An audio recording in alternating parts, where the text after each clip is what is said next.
예, 안녕하세요. 이 카메라 이건가요? 잘 나오는지 모르겠네요. 예, 저는 지금 방금 소개받은 은기환이고요.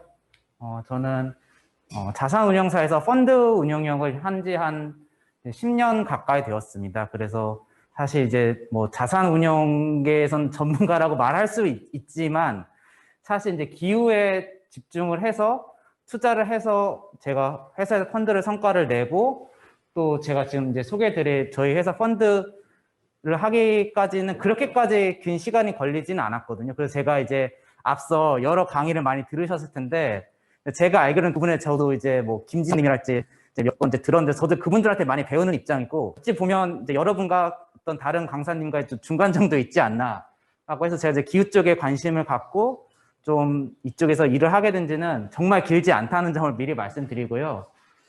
발표를 시작하도록 하겠습니다.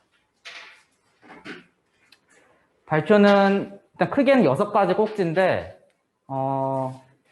왜 금융에서 이러한 이야기가 논의되고 있고 그리고 제가 이제 학교 다닐 때 경제학을 공부했고 일부 뭐 재무 수업을 들었습니다만 당시만 하더라도 이런 얘기는 전혀 없었거든요. 그러니까 저는 학교 다닐 때 이런 걸 접해보지 못한 상태로 일을 하다가 세상이 바뀌어서 이제 이걸 일하면서 막 알게 된 상황이에요. 그래서 왜 이렇게 이런 세상이 되었는지를 제가 좀 말씀을 드리고 그리고 제가 이제 금융에서 일을 하면서 제가 생각하는 어떤 기후금융이 큰 역할 그리고 다른 회사들이 어떻게 하고 있는지 제가 어떤 일을 하고 있는지 좀 말씀드리고 그리고 이 뒤에는 저도 여기 와서 조금 다시 확인해 봤는데 그린 뉴딜은 다른 그 강사님께서 좀 설명해 주시지 않았나요? 그렇죠? 예. 그린 뉴딜은 좀 짧게 하고 뭐 혹시 겹치면 이렇게 하고 나머지는 또 제가 특별히 생각하는 몇 가지 포인트 위주로만 이렇게 발표를 하겠습니다.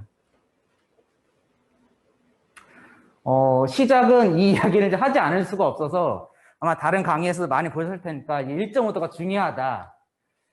제가 사실 다른데 어디 펀드나 이런 설명에 가면은 기후를 아예 전혀 생각 안 해보신 분들 많아서 이런 것부터 이야기를 막 하게 되는데 이건 이제 조천우 박사님 거 자료에서 갖고 온 거기도 하고 아무튼 여기는 넘어가도록 하겠습니다. 혹시 여기 계신 분 중에 여기 설명이 필요하시진 않는 거죠? 1.5도를 기준으로 해서 정부도 지금 이제 움직이고 있는 게 말하자면 그린 뉴딜인 것이고요.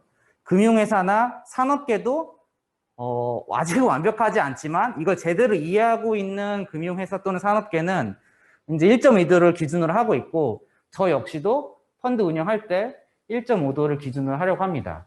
뭐 1.5도가 2도랑 무슨 차이가 있는지 이거는 넘어가도록 하겠습니다. 그리고 이제 시간이 굉장히 없다. 뭐 제가 이제 이걸 업데이트 해보니까 여기 이제 가서 보면은 이제 클라이밋 클락이라고 해가지고 1.5도 시나리오로 했을 때 이제 약 3천억 톤이 남아서 지금 연간 배출되는 것으로 계산해 보면 이제 6년이 채 남지 않았으니까 정말 이거 볼 때마다 좀 시급하다고 생각이 들고 뭐 이것도 넘어가도록 하겠습니다. 이제 정말 기후 위기가 정말 심각하고 우리가 빠르게 탄소 배출량을 줄여야 된다. 여기까지는 이제 다들 아실 거라고 보고 다음으로 넘어갈 텐데요. 이제 여기서부터 인간의 문명과 우리 각자의 이제 고민이 시작이 되는 거죠. 왜냐하면 우리가 지금 잘 먹고 살고 있는데 뭐 그래도 제 생각에는 우리나라에서 4년제 대학교 다닐 정도면 전 지구적으로 보면 굉장히 괜찮은 삶이라고 저는 생각을 하는데요. 어쨌거나 이 정도 삶을 유지하는 과정에서 우리가 이 탄소 배출량이 굉장히 많이 증가를 해왔습니다. 뭐 여기도 보시면 그 이산화탄소 배출량과 전 세계 경제 탄소 집약도 변화 뭐 이렇게 돼 있는데 이렇게 중간중간에 빠졌을 때 아주 일시적으로 빠졌을 때가 이 경제적 충격이 왔을 때고 이때 아니고서는 탄소 배출과 경제가 같이 왔기 때문에 이거를 과연 이대로 갈 것이냐 아니면 탄소도 줄이기 위해 경제까지 같이 줄여야 될 것이냐 이런 이제 딜레마에 놓일 수밖에 없는데 우리는 둘 다 이런 건 원하지 않다 보니까 당연히 탄소는 줄이고 경제는 뭐 유지시키거나 또는 뭐 성장 유지시키는 그런 활동이 굉장히 필요한 것이고 그래서 경제에선 새로운 능력이 요구되기 시작합니다. 그 과거에 보면 뭐 예를 들어 경제력을 측정하는 여러 가지 중에 시가총액이 있을 것이고 기업으로 보면 최근에야 뭐 아마존이니 애플이니가 시가총액 탑이었지만 불과 10년 전, 20년 전만 하더라도 뭐 오일 메이저들의 전 세계 경제의 탑이고 뭐 여전히 사우디 아람코는 그 중에서도 여전히 위에 있죠. 그만큼 에너지라는 것이 우리 경제의 근간임을 우리가 분명히 알 수 있는데 경제는 이제 그 과거 전통적인 산업, 그 화석연료 에너지에서 이제 데이터로 많이 넘어왔지만 사실 이 근본적인 에너지 체제를 바꾸는 것이 새로운 어떤 패러다임의 시작이라고 보고 있습니다. 그래서 그게 굉장히 중요하다고 생각을 하고요.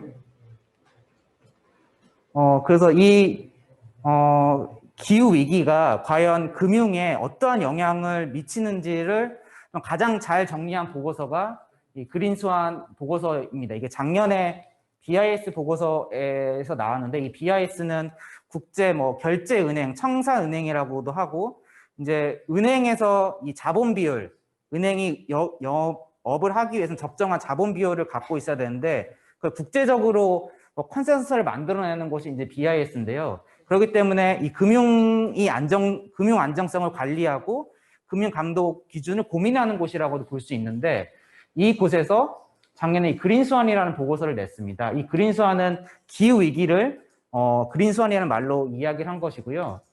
이 여기서 말하는 그린스완은 여기 이제 중간에 이제 제가 블랙스완이라고 고맙습니다. 네, 학생들. 예, 이 블랙스완이라는 말에서 팥이 된 것입니다. 이제 블랙스완은 뭐 학교 다닐 때 공부를 하셔서 아실 분도 있을 것 같긴 한데요. 뭐 그냥 가장 우리가 쉽게 생각할 수 있는 큰 사건은 2007년, 8년 이때 있었던 이제 그 리먼 브라더스발 이제 금융 위기가 가장 블랙스완이고 이거의 특징은 통계적으로 예측 범위 밖에 있는 그런 위험인 것이라 예측을 잘 하지 못한다고 이야기를 합니다. 근데 그게 발생한 이후에는 이게 이래서 발생했지라고 이제 사후적으로는 설명할 수 있는 그런 좀 예측 불가능한 위험인데 이게 금융이고, 근데 이에 비해서 이제 그린스완에 대해서는 우리가 일부분은 알 수가 있습니다. 왜냐하면 이 기후 위기의 원인은 인간이 배출한 온실가스이기 때문에 그걸 원인도 알 수 있고 우리가 이렇게 배출하다가는 언젠가는 큰일이 날 것이라는 것을 알 수는 있지만 그게 어느 정도의 그 범위, 언제 어떻게 날지를 정확하게 예측할 수 없다는 것이 가장 큰 특징입니다. 그래서 심지어는 이 블랙스완보다도 훨씬 심각한 문명이 붕괴할 위험까지도 내포되어 있다라고 경고를 하는데, 동시에 이 해결책으로서도 좀 특징이 있는 것이 블랙스완은 이제 현재로서는 이것도 제가 대학교 워낙 옛날에 다녀서 양적 완화 이런 게 없던 시절에 제가 학교 다닐 때 공부를 했는데 지금은 이제 그게 다 뭐 기본적인 시대가 돼버렸죠. 그래서 이제 아마 다음에 블랙스완은 설사 온다고 해도 그러한 양적 완화나 통화 정책을 빠르게 질서 있게 함으로써 어떤 그런 위기에 사실 안 올 수도 있을 것 같은데 그러한 정책 수단이 이제 확실해졌습니다. 그렇지만 이제 그린스완이 온다고 하면은 우리가 그런 금융에서 할 수 있는 것은 사실은 거의 없습니다. 우리가 돈을 푼다고 뭐 물건을, 그러니까 뭐 예를 들어 식량 위기가 왔는데 뭐 돈이 있다고 물건을 살 수 있는 것은 아니잖아요. 그렇기 때문에 이 보고서에 이야기하기로는 그린스완은 우리가 막을 수가 없다. 그렇기 때문에 몇 번의 블랙스완을 내서라도 그린스완이 오지 말게 해야 된다라고 하는 것이고, 여기서 이 기후 위험을 크게 뭐 피지컬 리스크, 트랜지션 리스크라고 구분을 해놨습니다.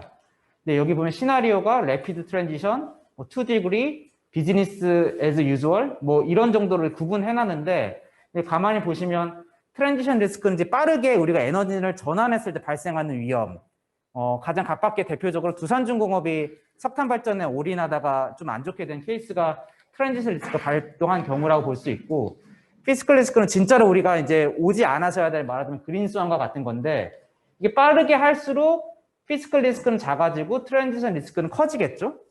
반대로 우리가 트랜지션 잘 안 하고 지금 이대로 가면 이 리스크는 없겠지만 대신에 피지컬 리스크는 굉장히 커지는데, 제가 이제 앞서 말씀드린 BIS의 그 분석으로는 이게 너무 크고 이건 대응이 안 되니까 최대한 이쪽으로 가서 그러니까 가장 빠르게 1.5도 도달할 수 있게 해야지만이 금융 안정성이 확보된다. 뭐 이러한 내용입니다. 굉장히 길어서 저도 이거를 완벽히 읽고 얘기하는 건 아니지만 제가 이제 요약된 거나 다른 분들 말씀하신 걸 정리해서 말씀드리면 이렇게 된다. 그래서 금융에서 기후가 그만큼 중요하다 이렇게 생각을 합니다. 이게 약간 어떻게 보면 큰 그림을 제가 정리를 이번에 해봤는데요. 그래서 아까 이제 비즈니스 애즈 유주얼이라는 말, 이제 BAU, 우리말로 하면 그냥 뭐 지금 이대로 살자.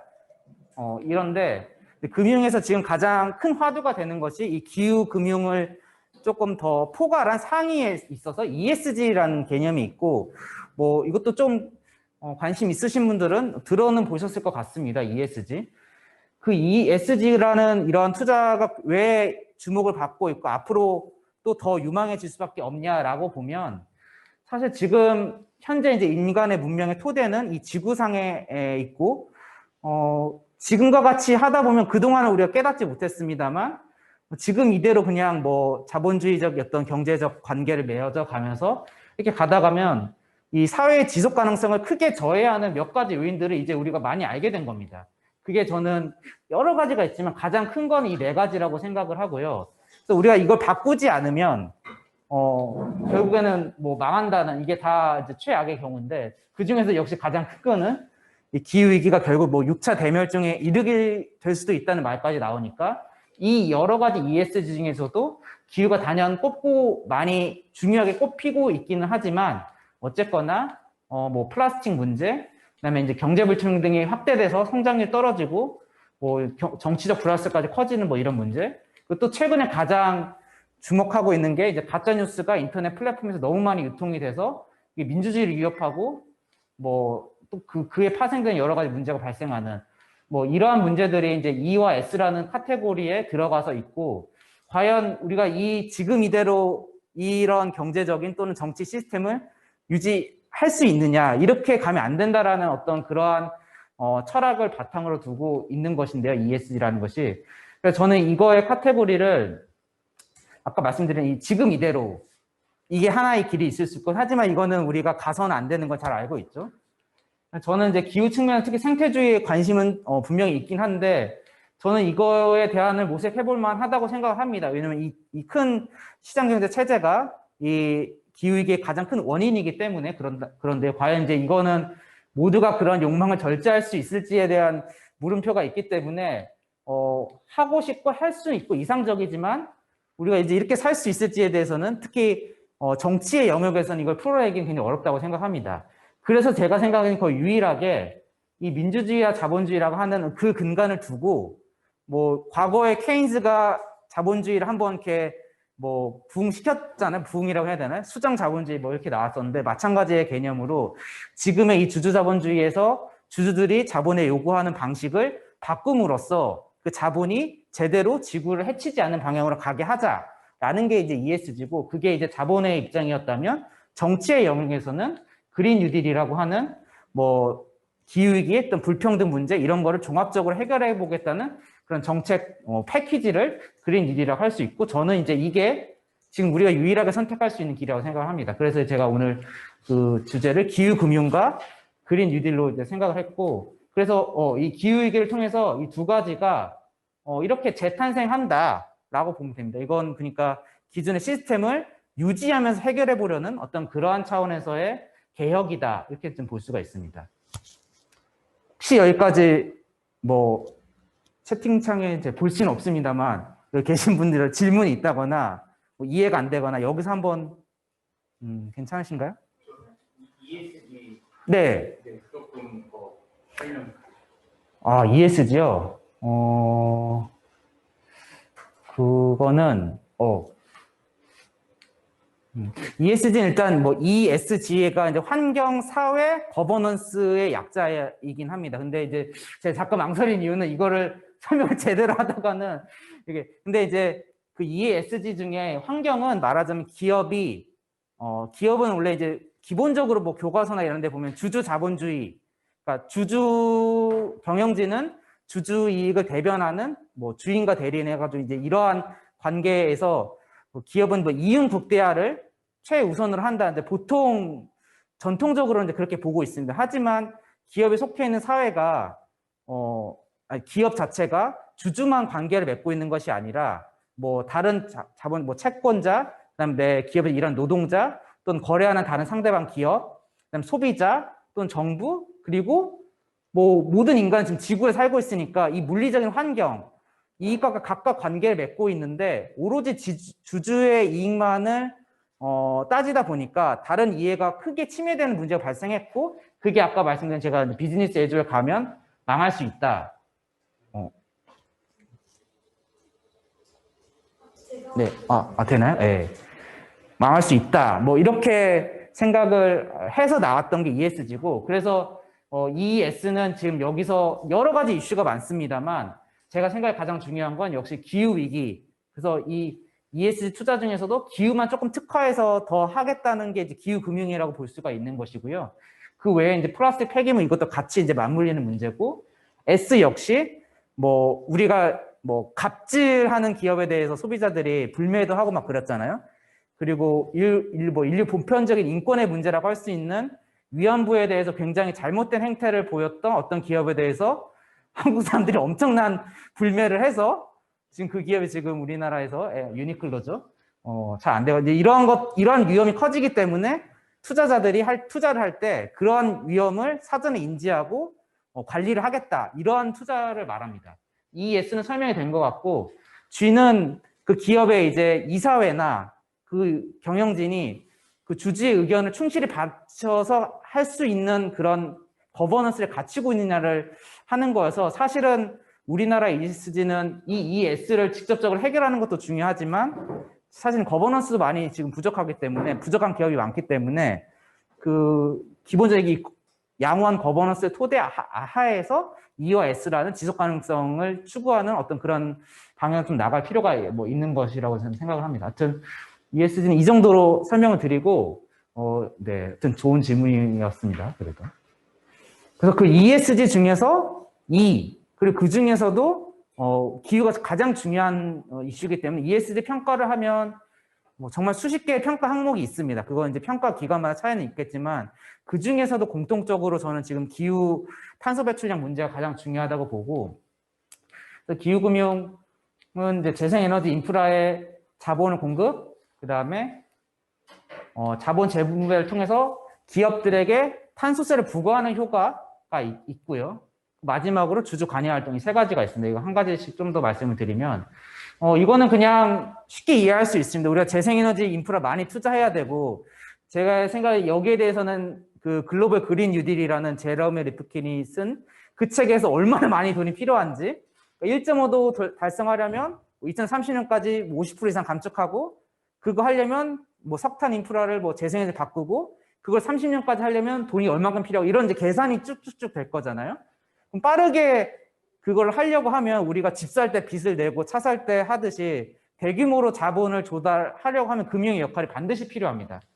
이건 금융 없이 거의 불가능하다고 봐도 과언이 아닌데, 그래서 이렇게 커지는 재생에너지 인프라를 저 여기 제목도 안 적었네. 이건 이제 재생에너지 그 이레나에 나온 전망치인데요. 25%, 86%가 된다는 매우 보수적인, 이게 1.5도 시나리오보다도 약한 버전인데요. 어쨌거나 이렇게 해도 많이 커지고, 이걸 하기 위해 지금 이건 과거에 그 재생에너지 인프라를 조달할 때 그 어떠한 방식의 자본 조달을 했었는지를 이렇게 보여준 어떤 차트입니다. 이게 대부분 자본 조달과 관련돼 있고, 그 중에서 에셋 파이낸스에 관련된 딜이 19년에 이렇게 많이 있었고, 퍼블릭 마켓에서 조달한 딜이 이렇게 있었다라는 것이고, 뭐 여기서 잠깐 이제 제가 하는 일은, 저는 여기에 관련된 일은 잘 모르고 안 하고요. 뭐 하고는 싶지만 저는 현재 상장 주식에 투자하다 보니까 이제 퍼블릭 마켓에서 어떤 큰 재생에너지 기업이 자본을 조달할 때 이제 거기에 참여하는 뭐 그런 정도의 딜은 많이 참여를 하게 됩니다. 예. 그리고 두 번째로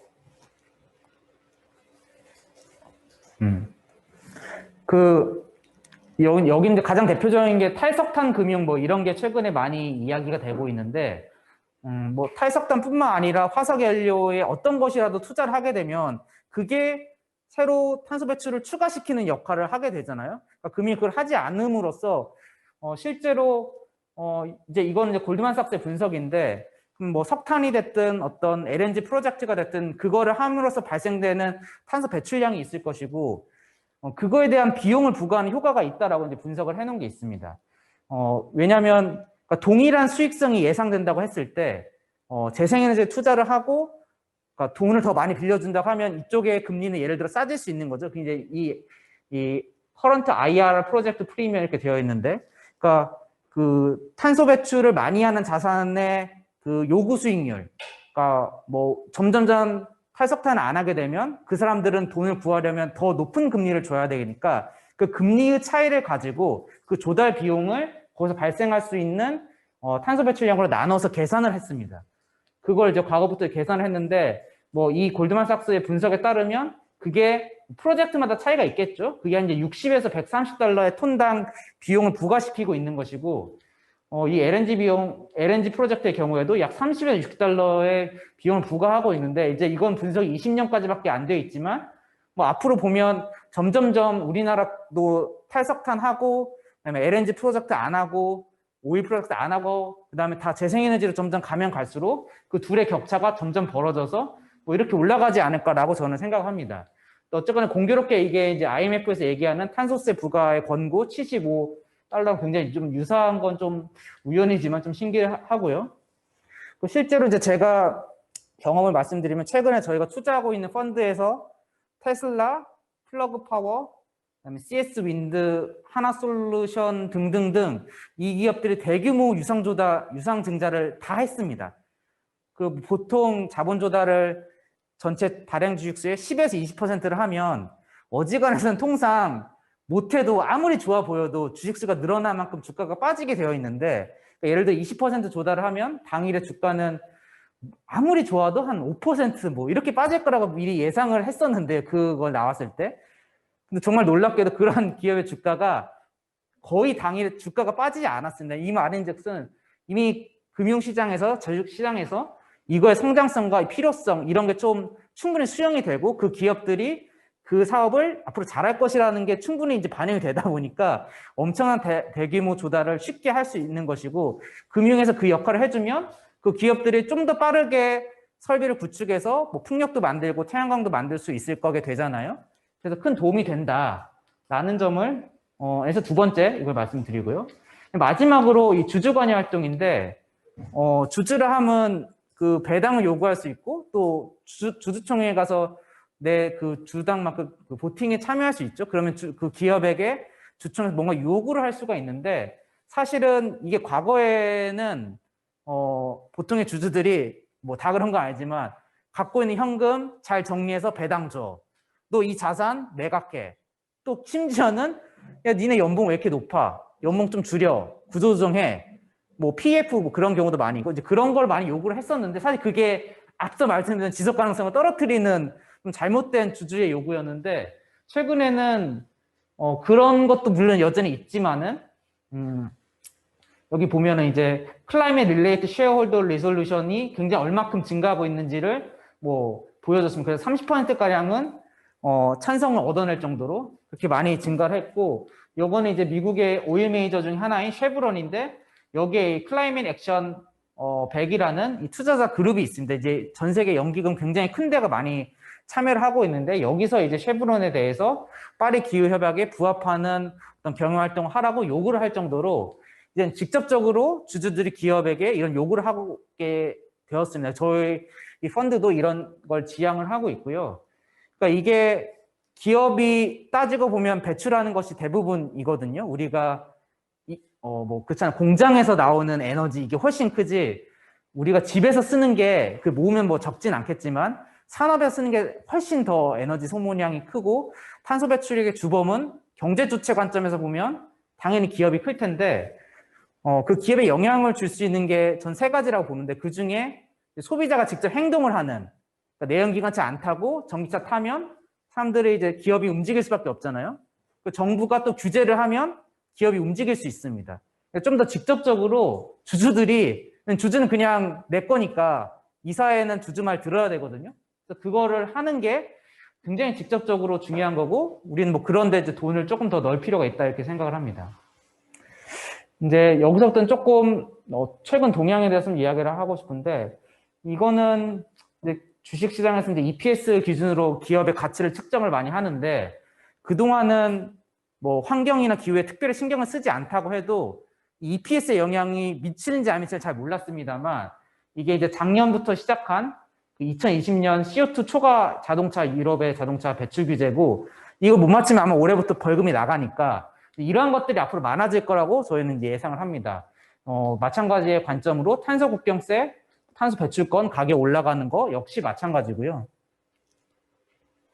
그리고 이제 좌초자산의 개념은 아마 다른 강의 들으셨는지 모르겠지만 이거는 이제 기후위기에 따라서 원래 쓰기로 된 그런 뭐 예정 연수보다 더 빠르게 자산의 가치가 없어지는 걸 좌초자산이라고 하는데 이게 주식시장에서도 조금씩 새로운 어떤 제가 말했던 ESG와 같은 그런 투자의 관점이 반영이 되고 시작했습니다.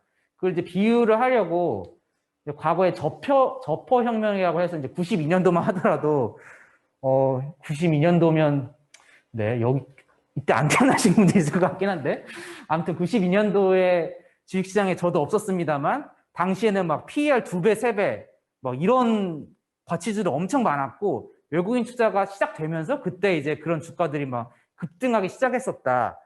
그리고 그 이후에는 대부분의 투자자들이 기본적으로 가치 투자의 틀로 주식시장에 참여를 해서 가치를 평가를 하고 나름대로 거기에 따라서 이제 주가가 형성이 되는 게 이제는 이게 보편화됐죠. 더 이상 이게 특별한 기준이 아니게 되었는데 이때 있었던 것과 마찬가지로 지금은 이게 한국전력의 재작년 차트입니다. 이게 2020년 1월이고 재작년 말에 어떤 일이 있었냐면 국내 투자자 사이에서는 작년에 한국전력 이익이 오를 것이라는 전망이 많았습니다. 왜냐하면 이제 원전 가동률이 좀 일시적으로 회복하고 뭐 기타 등등해서 실제로 아마 작년에 이익이 올랐을 텐데 증가했을 텐데 그 기대감으로 국내 투자자들은 많이 사서 말하자면 이익이 증가할 걸 알고 기대하고 주가를 사서 올렸는데 그때 이 글로벌 투자자들이 뭐 네덜란드 연기금뿐만 아니라 대부분의 많은 투자들이 한국전력의 기후위기 대응을 문제 삼으면서 주가 대규모 매도에 나서면서 주가를 엄청 팔았는데 사실 이 팔 초임만 하더라도 왜 빠지는지 잘 몰랐었어요.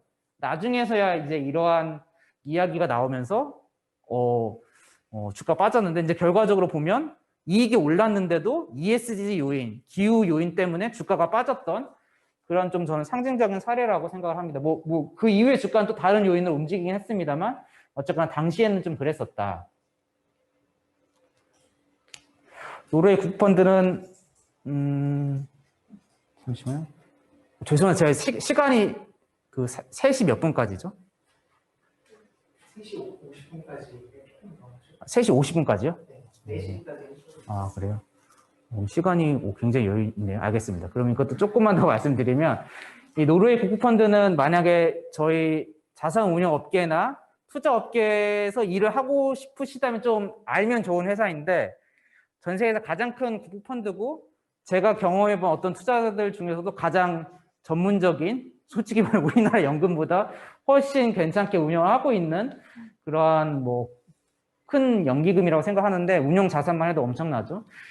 근데 이제 작년에 이 회사가 국부펀드고 코로나19로 그 돈을 써야 되다 보니까 대규모 자본 회수를 했는데 이제 그때 어떤 그 기준으로 여기 보면은 12개를 제외했고 그중에 석탄 관련한 게 5개가 있고 그 뒤에 다른 어떤 그 ESG 요인도 고려를 했습니다만 여기 보면 이제 뭐 심각한 환경 위험, 석탄, 그다음에 클라이밋 크리테리아에 관련된 거. 그래서 대부분이 기후와 환경과 관련된 데서 문제가 있는 기업을 우선적으로 회수를 했습니다. 갖고 있는 전체 자산 중에. 그러니까 돈이 필요하다고 해도 우리가 자산을 정리한다고 해도 우선적으로 이런 석탄과 또는 기후와 관련된 게 1차적인 그 기준이 된다라고 볼 수가 있고요. 그리고 이제 자산 운용사 중에서는 가장 큰 곳이 단일 회사는 이제 블랙락입니다. 이제 블랙락은 ETF가 굉장히 큰 뭐 주식 투자를 하다 보면 이제 이 회사 이제 ETF를 많이 접하게 되실 수도 있을 텐데요. 이 회사가 이제 작년에 CEO 연례 서한을 보냈고 그 중에 일부를 가져왔는데 그러니까 1년 전의 기준입니다. 제 생각엔 이 회사에서 이걸 낸 이후에 1년 동안 정말 많은 일이 있었어요. 어쨌거나 코로나도 나오기 거의 초입이었었던 그 당시에 이제 블랙락의 레터를 보면 기후변화는 금융시장에서 이 리스크를 반영을 못하고 있다라는 말이 있었고 금융업의 근본적인 변화에 직면해 있다라고 하고 있으며 그다음에 멀지 않은 미래에 상당한 규모의 자본 배분계. 그러니까 이 말은 기후변화와 관련해서 리스크가 큰 자산은 주가가 빠지고 리스크가 덜하거나 오히려 기회가 있는 주식, 뭐 테슬라가 대표적이겠죠. 그런 기업이 크게 오르는 일이 있을 것이다라고 멀지 않은 미래에 있을 것이라고 예상보다 빠르게 얘기를 했는데 진짜 작년에 이게 1월에 나온 레터였는데 진짜로 그런 일이 벌어졌었죠. 그리고 동시에 저는 이러한 일이 1년에 끝나지 않을 것이라 저는 생각하는데 여기서도 마찬가지로 이런 에너지 전환이 여전히 수십 년이 걸릴 것이라고 전망합니다. 이거는 말하자면 2050년 또 그 이후에도 우리가 필요한 에너지는 재생에너지를 통해서 또 이거를 저장하는 뭐 배터리와 수소 등등을 통해서 갈 것이기 때문에 그렇게 될 거라고 생각을 하고요. 또 그 블랙락에서 작년에 이야기했던 것 중에 하나가 이러한 기후변화와 같은 게 굉장히 큰 투자에서 위험이기 때문에 내가 투자한 회사가 그걸 대처를 하지 못할 경우에 내 자산에 위험이 될 수 있잖아요. 그렇기 때문에 충분한 진전이 없다고 판단될 경우에는 이사선임에 반대할 가능성이 높아질 수밖에 없다라고 이야기를 했고, 그게 아까 제가 이제 기후금융 세 가지 중에 이제 주주 관여 활동에 해당하는 것이겠죠. 이사선임에 반대하는. 그래서 이제 그걸 아마 블랙락이 국내에 있는 대기업들에게도 이미 많이 레터를 보낸 것으로 알고 있고, 그에 따른 어떤 가시적인 변화가 올해 있지 않을까라고 저는 예상을 합니다. 그래서 뭐 구체적으로 보면 이제 작년에 그 블랙락이 했던 뭐 기후 주주 관여 활동 기업 중에 53개가 이제 기후위기 관련 의결권 행사였고요. 그다음에 그 인게이지먼트가 이제 주주 관여 활동인데 기후 관련된 것이 289%나 증가를 할 정도로 가장 빠르게 증가를 하고 있고 아마 이거는 좀 더 진행이 되지 않을까라고 저는 생각을 합니다. 그리고 또 이제 투자은행 쪽에서 가장 큰 데가 골드만삭스랑 JP모건인데 뭐 이거는 이제 뭐 이제 점점점 이게 많아져서 보편화됐습니다. 여기 보면 가장 그 론 익스포저, 그러니까 대출 금액이 많은 화석연료 그 기업에 대해서 가장 돈을 많이 빌려준 은행이 어디냐? JP모건, 웰스파고 등등 쭈루룩 있습니다. 그러니까 이만큼 이 은행들도 이제 기후위기 대응하기 위해서 이걸 해야 되긴 하지만 이게 이제 위험해질 거라고 이게 안전하지 않다는 거를 본인이 아는 거예요. 이거 단순히 좋은 뜻으로만, 그러니까 좋은 뜻도 있지만 이게 전부가 아니라 이게 수익 관점에서 문제가 된다는 것이 핵심입니다. 그래서 JP모건도 포트폴리오를 옮기겠다고 했고 골드만삭스도 뭐 이미 그런 얘기를 했고 이제 골드만삭스에서는 뭐 이런 카보노믹스라는 어떤 기후변화 관련된 경제, 산업, 주식시장에서의 변화를 주기적으로 이제 보고서를 발간하고도 있을 정도로 이러한 은행 그러니까 대규모 투자은행에서도 글로벌 투자은행에서도 기후는 그냥 이제 주류가 되었다 이렇게 이제 볼 수가 있습니다. 이거는 뭐 큰 금융회사는 아니지만 그 기후라고 하는 것이 우리가 생존의 문제라고도 하고 생존의 문제이기 때문에 결국에는 경제 문제고 이게 주식과 투자의 영역에서도 같은 관점입니다. 그래서 우리가 최근에 아마 주식 투자를 많이 시작하신 분도 있을 수도 있을 것 같습니다. 특히 작년에 뭐 우리나라의 동학개미 운동이란 말이 이게 정말 네 혹시 주식 하고 계신가요? 아 계신가요? 오. 나중에 질문 때 뭐 제가 한번 물어보도록 할까요? 아무튼 중요한 거는 저는 솔직히 기후에 관심이 있으신 여러분들이 어지간한 국민연금이나 저희 투자업계에 있는 제 다른 어떤 동료들보다도 투자에서 성공할 확률이 높다고 생각하는데 왜냐하면 그게 투자의 위험이 여러 가지가 정말 많습니다. 뭐 기후 말고도 뭐 기술이 있고 뭐 브랜드가 어떻게 되니 또 우리가 고려할 요소가 정말 많은데 그 중에 있어서 가장 공통적으로 가장 크게 임팩트 있게 장기간 미칠 수 있는 건 바로 기후입니다. 그건 아까 이제 제가 아닌 다른 뭐 블랙락이나 BIS 다 얘기한 것처럼 그러니까 이제 부자들도 거기에 대해서 요구를 하는 것인데 또 뭐 기사 그냥 제목만 갖고 왔습니다. 조지 소로스 굉장히 유명한 사람인데 이 사람도 기후위기 대응하기 위해서 부유세를 걷어서 기후위기 대응해야 된다. 뭐 이런 이야기를 이 뭐 19명의 부자였나요? 여기서 이제 이야기를 했고 기사를 보면은 이 기후는 박애의 관점이 아니라 이건 반 투자다라는 점을 이제 강조를 많이 했어요. 그러니까 다른 강의에서 아마 이게 어떻게 기후에 대해서 다른 관점에서 많이 수업을 강의를 들으셨을 것 같은데 그냥 투자도 이게 뭐 내가 뭐 난 착한 사람이 아니야. 난 그냥 돈을 벌기 위해서라도 다른 거 신경 안 쓰고 난 돈만 벌고 싶어라고 해도 이제 기후를 신경을 써야 되는 그런 시대가 왔다고 돈이 정말 많은 부자들이 경고하고 얘기를 합니다. 그래서 이제 우리나라 얘기를 조금 더 이제 말씀드릴게요. 근데 사실 이제 우리나라는 제가 느끼기에 그런 글로벌 회사들이 하는 것보다도 굉장히 늦고, 사실 우리나라도 뭐 민주주의 자본주의가 서양에서 수입된 것이고 우리나라가 지금 막 뒤늦게 막 해보려고 하는 거잖아요. 사실 ESG도 이제 그렇다 보니까 아무래도 아직 국내에 정말로 전문가가 없고, 저도 사실은 진짜 전문가라고 나서고 이게 맞나 싶을 정도로 하지만 나서고 이렇게 밖에 없는 것이 정말로 너무 없습니다. 그래서 이쪽에 많은 관심을 가져주셨으면 좋겠는데, 국민연금은 일부 이제 그 책임 투자를 적용하겠다라고, 벌써 내년이니 22년이니까 말을 했는데, 그 내용을 뜯어다 보면은 제가 느끼기엔 조금 많이 부족하고요. 실제로 아직도 탈석탄 금융에 대해서 좀 보수적입니다. 그래서 이게 이거 기후솔루션 자료인데, 뭐 이게 한 2조, 그러니까 이게 사실 굉장히 보수적으로 확실히 석탄인 것만 골라서 이 정도가 아마 조금 더 될 수도 있거든요. 어쨌거나 조 단위에 넘는 돈이 현재 민간도 아니라 공적 금융기관에서 투자를 이미 했고, 이거에 신규 투자를 안 하겠다는 말이 제가 알기로는 아직 없고요. 그리고 기존 거 회수하겠다는 계획도 아직 없고요. 뭐 아무튼 그렇습니다. 그래서 이게 좀 많은 문제가 있는 안타까운 현실이 있다는 점 말씀드리고, 일부 이제 민간에서는 이제 이런 변화를 보고, 이거 글로벌 트렌드 이거 안 하면 안 되겠다라고 이제 인지한 일부 금융회사에서 이렇게 하는데, 제가 이제 하나자산운용 다니고 있고, 하나금융계열사의 대표님도 여기 이제 계셔서 이제 이걸 했는데, 이거 자체는 사실 뭐 환영할 만한 일이겠죠. 근데 이제 저희가 이제 실무로 들어가 보면 아직 실무진 안에서는 저처럼 생각하는 사람도 분명히 있고, 회사 안에서. 그러니까 저희 회사도 이걸 추진할 때 정말 열심히 노력하신 분이 있거든요. 이제 그런 분도 있지만 내부에서 이제 들여다보면 아직도 뭐 좀 많이 생각이 미치지 못한 사람이 많아서 이렇게까지 해야 되냐. 그래서 뭐 이렇게 하다 보면은 겉으로 드러나면 외부에서 보기엔 이거 그린 워싱이다.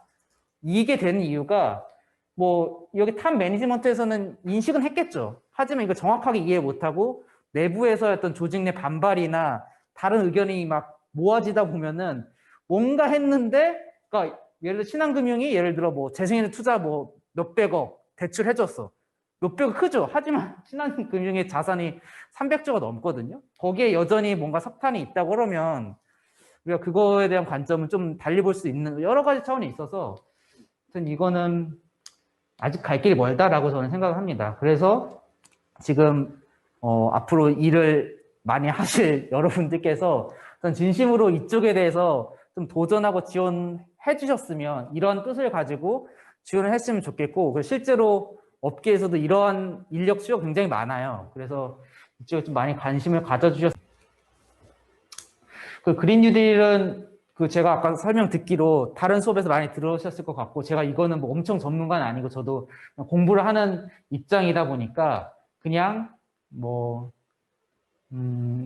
한때 넘어갈까요? 이게 19년 12월에 출범한 EU 집행위에서 아마 주요 국가 중에 최초로 2050년 탄소 중립 얘기를 했고, 뭐 돈의 규모 나왔는데, 특징은 이게 이제 제가 작년에 경험했던 가장 제 펀드 성과가 좋았던 이유였는데, 작년에 이제 코로나가 심각해지고 유럽이 심각해지니까 당시 이제 주식시장에서는 이런 얘기가 있었거든요. 뭐 주식시장뿐만 아니라 유럽에서도 실제로 내연기관차들이 로비를 이제 많이 했었죠.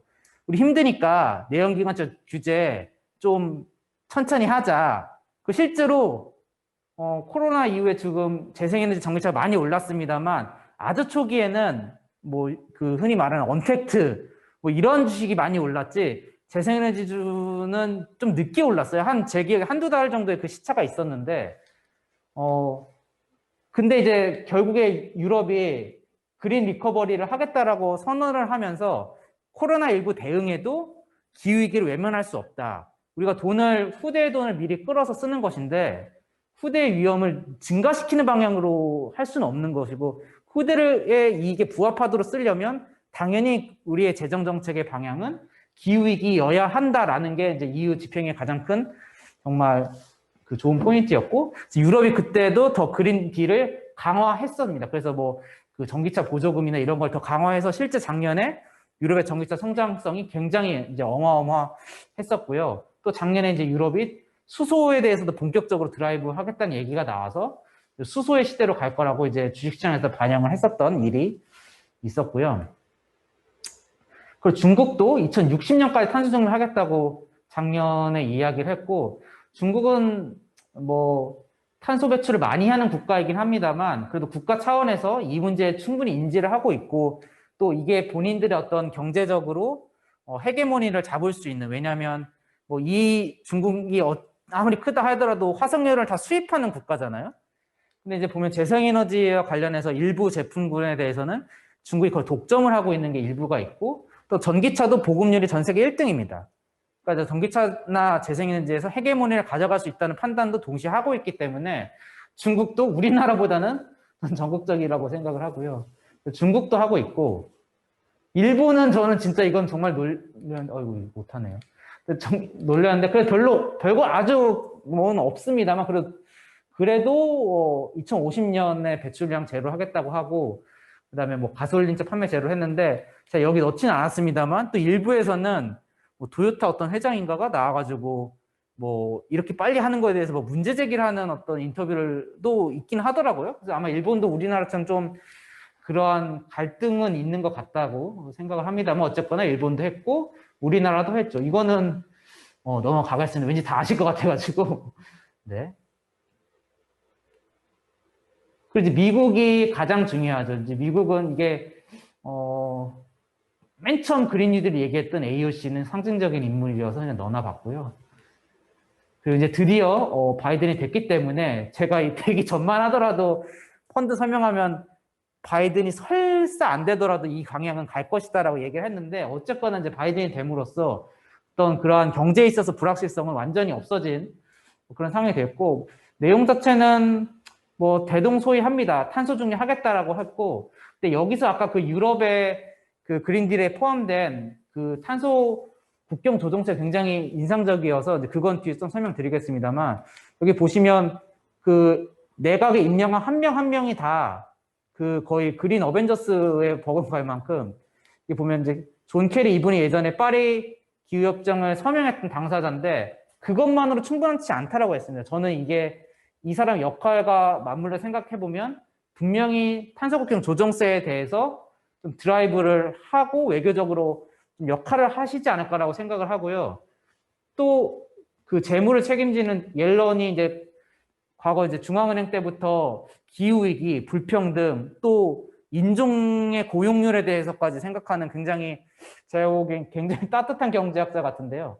이분도 이제 여기에 보면 카본 텍스 바이든 시대에 한다고 할 수 있을 것이라고 이야기를 해서, 미국이 자기네들 탄소세 국내에 하면은 당연히 탄소국경세도 하는 거 아닐까라고 저는 이제 생각을 하고요. 나머지 에너지 장관, 교통부 장관도 굉장히 중요한 역할을 해야 되는데, 여기에 임명된 후보 역시, 지명자 역시 다 과거에 특히 부티지지는 굉장히 유명한데 이런 발언을 했고 정책을 준비했었던 그런 다 기후위기 적임자로도 모든 그 부처를 꾸려 나왔습니다. 어쨌거나 이제 미국이 됨으로써 사실 이제 배출량을 국가로 보면은 이 지역이 정말 절대적입니다. 사실은 여기에 이제 인도랑 몇 개만 더하면 거의 다 줄일 수 있다고 과언이 아닐 정도로 그 지역 중에 그러니까 가장 큰 세 지역이 모두 이제 탄소 중립을 향해 가기 때문에 이제는 뭐 다른 길은 없다, 뭐 이렇게 생각을 하고요. 근데 미국이 들어옴으로 해서 이제 원년이 될 해가 이제 아마 올해가 될 것이고, 특히 국제적 차원에서 그 탄소 국경 조정세 도입 가능성까지 염두에 둬야 된다라고 저는 생각을 합니다. 이제 이게 국내 주식시장, 국내 경제 산업계에도 미칠 영향이 상당할 수밖에 없는 거여서, 그래서 저는 이제 이걸 뒤에 조금 더 말씀드리도록 하겠습니다. 그리고 뭐 이제 제가 생각하는 향후 이런 뭐 미국을 포함해서 주요 경제 국가들의 정책 방향이 어떻게 될 것이냐라는 걸 제가 이제 펀드를 설명할 때 이런 걸 이제 많이 얘기를 하는데요. 탄소세가 나올 것이다, 이거는 그래도 예측을 많이 하실 수 있을 거라고 생각을 하는데, 뭐 어쨌건 탄소세가 도입이 되고 탄소 비용이 부과되고 그 조세 수입은 재정으로 가면 여기 그린 뉴딜로 갈 수밖에 없다라고 생각을 하고, 탄소세가 부과될 때 가장 이제 부정적인 자산, 네.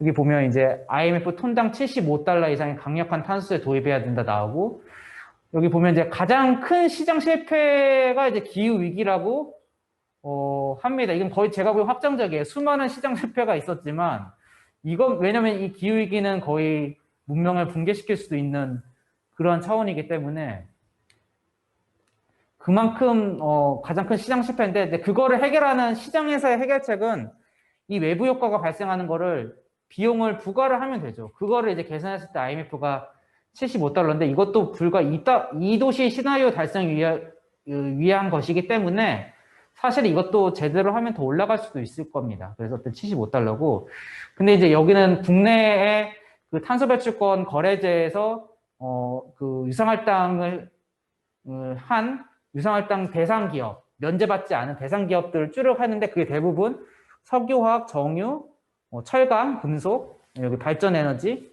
뭐 이렇게 있고, 이제 우리나라는 여기에 좀 비중이 많은데 사실 이제 주식시장에서는 이쪽에 이제 가치주라는 이름을 많이 거래가 되고 있어서 사실 뭐 주식 투자에 있어서 뭔가 우리 가치주다라고 있는 정의도 좀 다시 생각해 볼 필요가 있을 것 같고요. 그리고 이제 통화정책과 관련해서 이제 이건 제가 현대 통화이론이라고 적어놨는데 이거를 또 설명을 하자면 길어질 수 있지만 그냥 간단히 얘기하면 통화정책에 발행한 그런 돈을, 그러니까 중앙은행이 국채를 사서 재정정책에 필요한 재원으로 활용을 한다. 그냥 통화정책과 재정정책을 같이 쓴다. 뭐 이렇게 봐도 크게 다르지는 않을 것 같습니다. 근데 이렇게 됐을 경우에는 통화량이 굉장히 많아지고 당연히 이제 자산 가격이 올라가고 현금 가치가 떨어질 텐데, 그렇게 됐을 때에는 특히 주식시장에서 성장주가 더 주목받을 수밖에 없어서 저는 이제 그쪽에서 위험을 좀 많이 관리를 해야 된다고 생각을 합니다. 그래서 현금이나 뭐 이런 데 부정적이라 생각을 하고 있어서 이게 이제 주식시장에서 제가 생각하는 어떤 큰 장기 전망인데, 이런 정책의 변화가 산업이나 주식에 이런 방향으로 영향을 미칠 것이다 이렇게 생각을 하고 있고요. 그래서 마지막으로 이제 바이든이 됨으로 있어서 제가 트럼프가 될 때랑 바이든이 될 때랑 가장 큰 차이가 무엇이냐라고 이 선거 전에 이제 누군가 물어보면은 저는 항상 이걸 얘기를 많이 했는데, 왜냐하면 미국은 트럼프가 아니더라도 각각의 주에서 해상풍력, 뭐 재생에너지 관련된 정책이 이미 많이 있고 성장을 하고 있습니다. 물론 그 2조 달러가 없으면 좀 느릴 수 있겠지만 어쨌든 이 방향은 바뀌는 것이 없는데, 이제 대통령이 바뀌면 미국의 외교의 방향이 크게 바뀌는 것이고 이거는 뭐 이렇게 가는 것이죠. 그러니까 미국이 기후위기 대응을 강하게 함으로써 트럼프 시대에 잃었던 글로벌 리더십을 회복하기 위한 가장 좋은 수단이 뭐냐라고 하면 이제 기후위기일 수밖에 없습니다. 그래서 그 수단으로 기후위기를 자국뿐만 아니라 다른 나라에 있어서도 영향력을 뭐 강제하겠다라고 바이든의 공약에서도 사실은 있었습니다. 그래서 그것 중에 가장 대표적인 게 탄소국경 조정세 또는 탄소국경 조정 메커니즘이 있고, 뭐 미국이 아는 아직 정확히 나와 있는 바가 없어서 논의는 지금 유럽에서 조금 더 먼저 진행되기 때문에 유럽의 버전을 일단 가져왔고요. 이거는 그 이소영 의원실에서 토론회가 있었고, 그 이소영 의원실 들어가서 보시면 영상과 제가 여기 인용한 자료를 보실 수가 있으니까요. 뭐 거기서 보시면 좋을 것 같고요. 사실 내용 자체는 그걸 들으시는 게 더 좋을 겁니다. 저도 그걸 보고 정리를 한 거니까요. 그런데 여기 이제 추진 배경을 해서 가만히 잘 보면은 뭐 기본적으로는 탄소 배출 비용을 부과하겠다는 게 있는데, 여기 보면 유럽의 컴퍼니들이 경쟁할 수 있게 동일한 차원에서 경쟁할 수 있게 하는 걸 탄소 국경 조정세 도입의 추진 배경이라고 되어 있습니다. 이게 무슨 말이냐면 유럽이 지금 가장 앞서가면서 탄소 비용을 부과를 하고 있잖아요. 자국에만 부과를 하면 이게 전 지구적 차원의 문제이기도 한데, 자국에만 부과를 하면 그냥 우리 공장 딴 데 가버리래 하면 해결이 안 되는 거잖아요. 심지어 본인의 그냥 산업 경쟁력도 더 약화시키면서 하는 거기 때문에 탄소세만으로는 이거는 제대로 된 그런 비용을 할 수가 없는 것이고, 이건 당연히 산업과 자본의 이동이 완전 글로벌하게 오픈된 이런 세상에서, 그리고 탄소 배출이라 하면 전 지구적으로 동일하게 영향을 미친다는 점에서 당연히 모든 지구에서 발생하는 탄소라면 동일한 비용을 하는 것이 맞고, 그렇기 때문에 본인의 탄소세 기준이 있으면 거기에 부합하는 탄소 국경 조정세 또는 뭐 메커니즘을 할 것이다라고 예상합니다. 그래서 토론회 때도 이게 아직 확정된 안이 없기 때문에 뭐 그렇게 되면 어떻게 될 것이냐, 어떤 안이 나올 것이냐, 막 이런 논의가 막 있었습니다. 그래서 이게 궁극적으로는 올해 6월까지 뭐 발의를 하겠다고 하고 시행은 뭐 올해 안에 또 내년 초에 통과가 돼서 그 뭐 일정분의 그 기간에 두고 2023년에 시행할 거 목표로 한다고 하고요.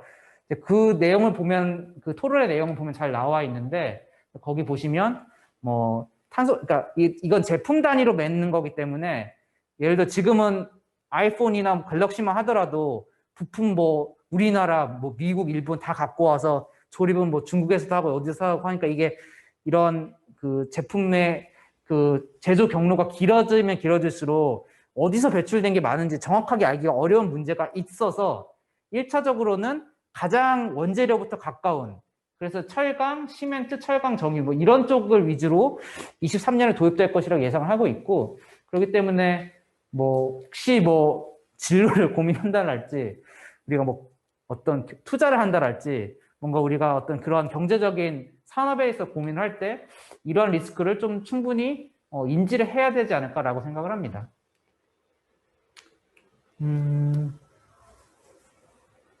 이걸 할까 말까. 이거는 그냥 제가 정리하는 차원에서 한 건데, 이거는 제가 이제 기후위기에 대해서 인지를 하게 된 그런 경로가 이거다 보니까 이제 말씀드리는데, 제가 이제 어떤 경로로 과학에 대해서 굉장히 관심을 많이 갖고, 이제 과학 커뮤니케이터들이 하는 뭐 영상도 많이 보고, 뭐 듣고 하는데, 이제 거기에서 이 과학자들이 모두 동의한 어떤 것이 기후위기라는 말을 이제 듣고 이제 저는 이렇게 됐는데, 이게 보면은 다 과학적으로 잘못됐던 이게 이제 천동설, 지동설의 논란이고, 이거는 이제 인종차별의 과거, 좀 안타까운 그런 과거였는지, 그 인간 동물원입니다. 그러니까 인종차별이든 이 천동설이든 또 이거는 위정척사 운동인데, 저는 이러한 것들이 지금 이제 기후위기에 반대하는 사람들한테 정확히 거의 같은 관점을 보이거든요. 왜냐면 우리가 더 이상 천동설과 지동설 가지고 갈릴레오가 목숨 걸고 얘기하지 않아도 되는 시대잖아요. 이건 다 관측으로 된 확정된 결론이고 인종차별 역시 우리가 하나의 단일종 정말 몇 명 안 되는 호모사피엔스로부터 다 나온 같은 인간이라는 거는 과학적으로 다 나온 겁니다. 근데 이제 이런 거 거부하고 새로운 과학적인 거 거부하고 이제 위정 척사 운동을 하다가 이 사람들 다들 어떻게 됐고 우리나라의 운명이 그 뒤에 이제 일제로 넘어가는 굉장히 안 좋은 역사를 했는데 지금 이 시점이 약간 그 기후위기에 대해서 접하는 태도가 과연 이렇지 않는가라고 생각을 해서 좀 이러지 말자라는 차원에서 마무리 멘트를 넣어봤고요. 시간이 31분이니까 질문을 뭐 이것저것 하기에는 괜찮지 않을까 싶습니다. 뭐가 채팅창에 올라와 있는데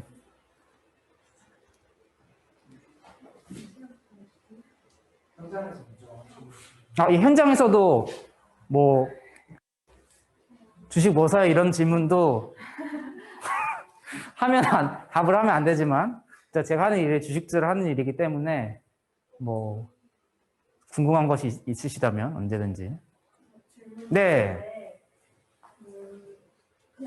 네. 말씀해 주세요. 일하시는 곳에서도 내부 합의가 잘 안 되는 부분이 있다고 하셨잖아요. 근데 그런 부분에 있어서 앞으로 투자 방향이 나아가야 될 일은 지금 제 생각에도 환경 친화적인 쪽으로 나아가야 된다고 생각하는데 그런 기존에 있던 그 투자 자산, 그러니까 석탄 투자 자산이나 아니면 저초 산업에 놓여 있다고 보시는 산업들에 대한 투자 회수는 어떤 분위기에 있는지. 네. 분위기요. 그런 투자 회수를 계속 해야 된다고 외치는 네. 세력이 있고 아니면 일단 지금 단기적으로 수익성이 나오니까 투자 회수를 그럴 수 있죠. 거부하는 세력이 있는데 맞아요. 근데 이거는 그 금융시장을 이제 사실 이제 저도 산업영사를 10년 넘게 다녔는데 제가 어디서 일한다고 하면 아직도 저희 부모님은 증권사가 어딘지 자산사 이런 거 잘 모르시는 분도 있고, 이게 금융도 하나하나 뜯어다 보면 너무나 다른 영역이 많아가지고 일단 그거에 대한 이해가 조금은 필요한데요.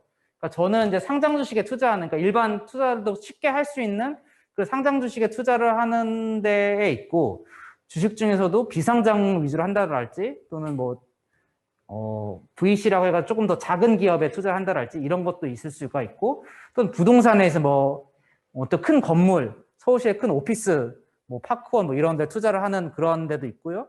채권 시장도 굉장히 규모 자체는 주식 시장보다 훨씬 큽니다.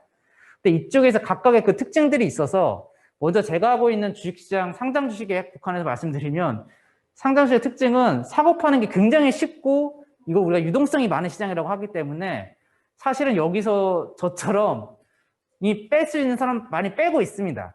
예. 주식이 제일 거래가 쉽죠. 그래서 제가 생각하기에는 그 주식시장이 가장 빠르게, 정말 주식시장이 어떤 자산시장보다도 그런 변화를 제일 빠르게 수용하는 특징이 있는 것 같은데, 이제 그래서 그거는 좀 잘 되고 있는 반면에, 제가 이제 이웃한 채권본부의 상황을 보니까 우리나라 이제 회사채 시장에서 왜냐면 고객들한테 수익률을 주려면, 특히나 요새 저금리라고 해가지고 채권 수익률 평균적으로 떨어져 있는데 2, 3%라도 주려면 회사채를 사야 되거든요. 그들의 입장에서. 근데 회사채 시장을 들여다보면은 특히 우리나라 한국전력계 자회사인 발전자 회사들이 발행한 채권들이 한전의 자회사다 보니까 신용등급은 높고, 근데 방금 뭐 이런 정도를 이유로 금리가 좀 더 높거든요.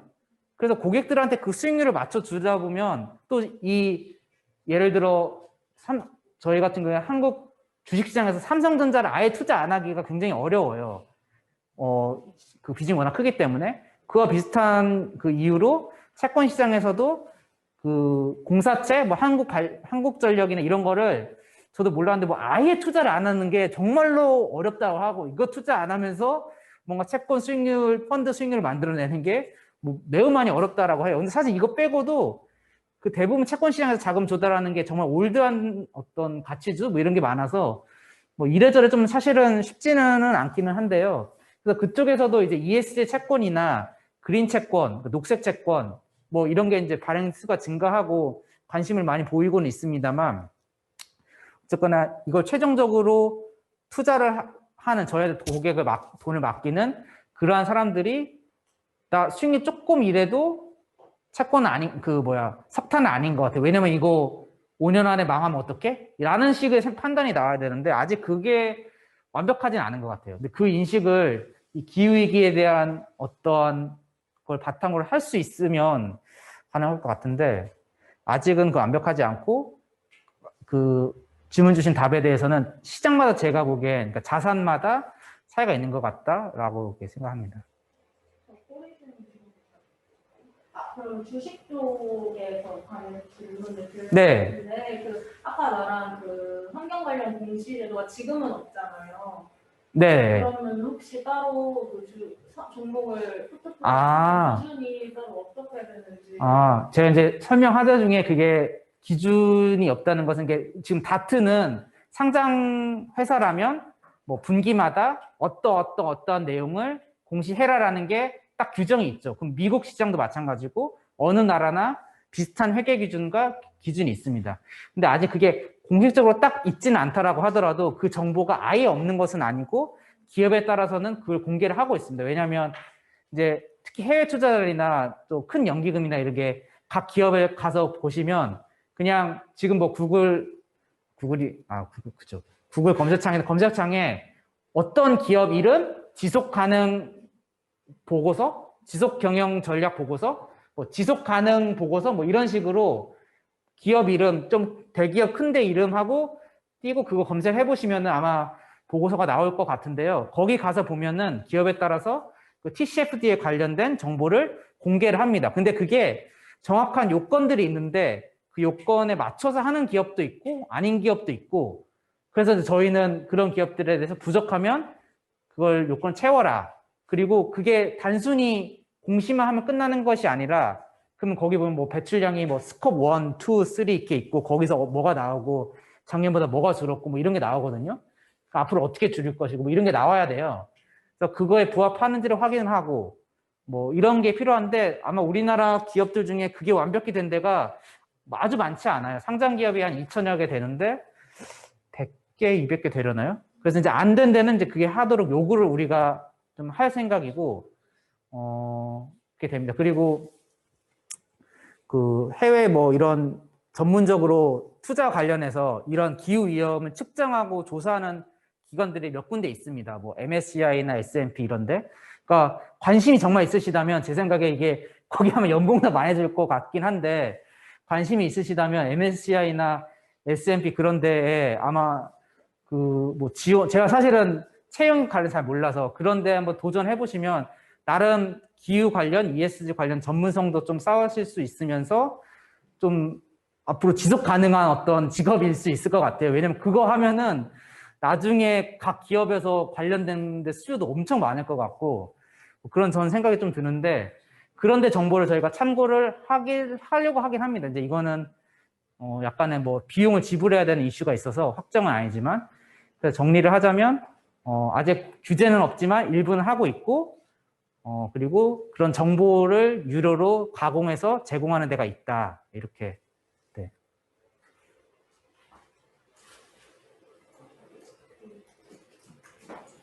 혹시 질문이 좀. 네, 안녕하세요. 저희 지금 온라인 그 질문을 들어오고 있는데 네네.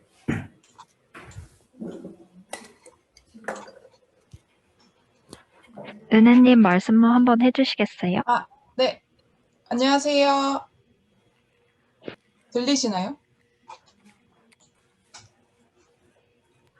지금 들리지가 않아서, 은혜님 목소리가 들리지 않아서 잠시만 기다려주세요. 네.